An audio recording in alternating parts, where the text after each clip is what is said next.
Hey there, friends. I'm at a bit of a crossroads right now, feeling this urge that just stings. Yet my mom isn't really nudging me one way or another, even though she kind of is. Anyway, let me rewind a bit. My name's Liam, I'm 33, and I've been married to my wife for a decade. We've got a 6-year-old son together. Fun fact, we were in the same university group. Now, I've got to say, her personality isn't the easiest to deal with. She's got this knack for believing she's right about everything, even when she's clearly not. It's like the whole world could turn upside down, and she'd still waltz away unscathed. Our relationship didn't kick off right away. During our university years, it honestly felt like she couldn't stand my presence. I've got a pretty mellow personality, and don't always stand up for myself. You know how it goes. I was that naive, gullible guy who shied away from confrontations, all while striving for that coveted red diploma, acing every subject. And while I'm not exactly hard on the eyes, I never really found success with the ladies. Believe it or not, I was a virgin until 23. On the flip side, Sophia was a stunner, gorgeous and glamorous. She had the guys wrapped around her finger, while I just saw her as an impossible dream. By the time we hit our 5th year, at one of those wild student parties, I decided to get back at her for all those years of teasing. So I just grabbed her and planted a kiss right on her lips. At first, she was totally stunned. But then she burst out laughing. I thought I'd messed up big time, but she just found it hilarious. My awkwardness made her giggle. She asked, "Where did you pick that up?" I turned beet red and sheepishly admitted it was my first try. That only amused her more, like it sparked something competitive in her. By then, she had quite a bit of experience under her belt. We ended up walking home from the party together. I bought her flowers and brought along some champagne and sweets.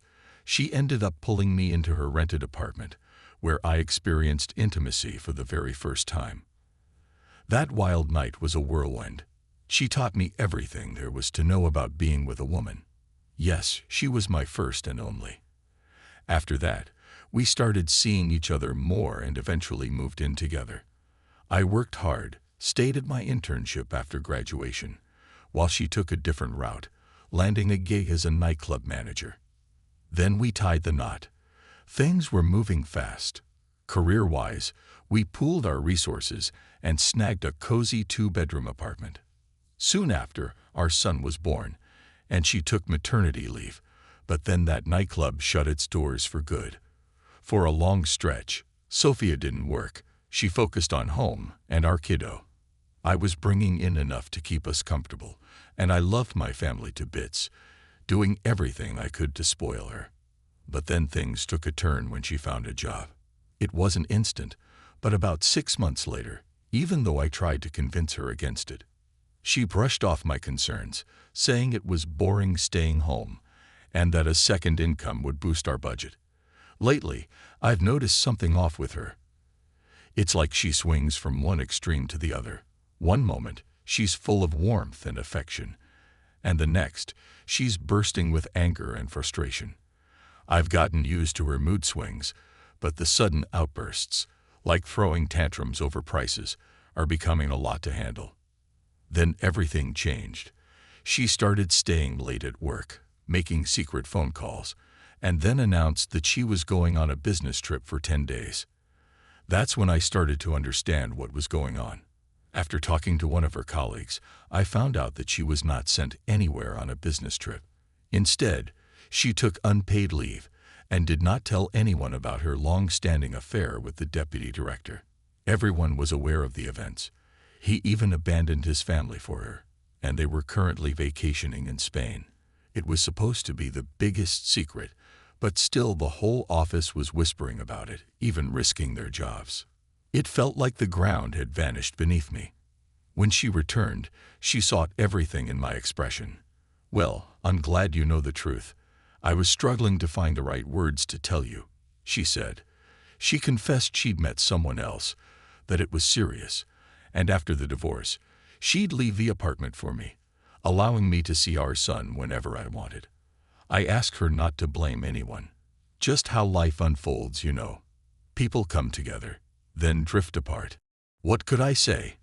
I am not old yet, and I would have to accept my fate. So she packed her things and took our child with her.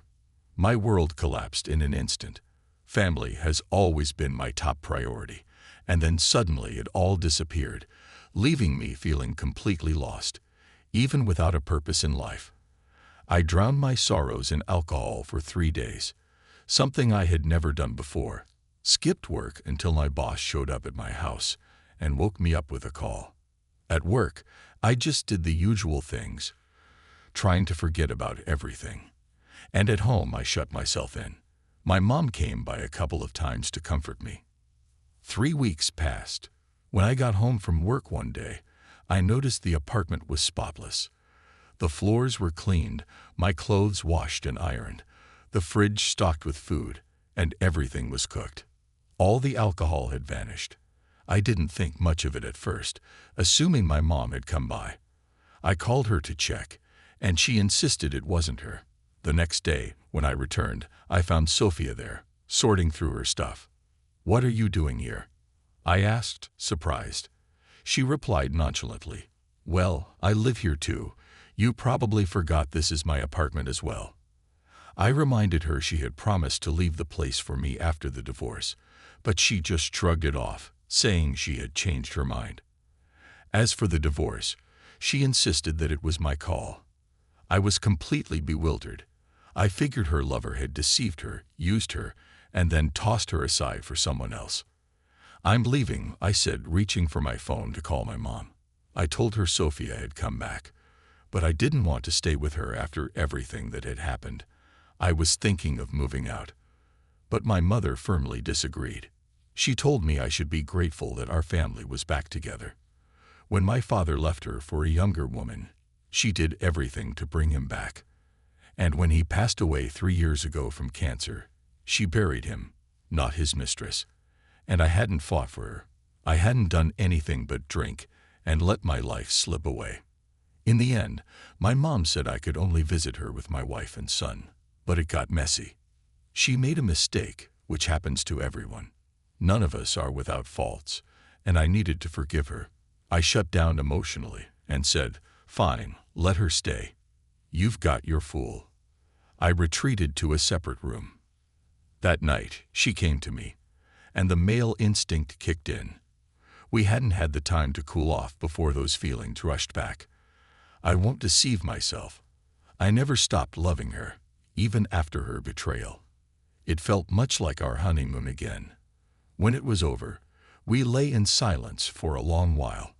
Finally, I asked, "Why did you come back? Did your lover leave you?" Then she told me she'd left him. Why?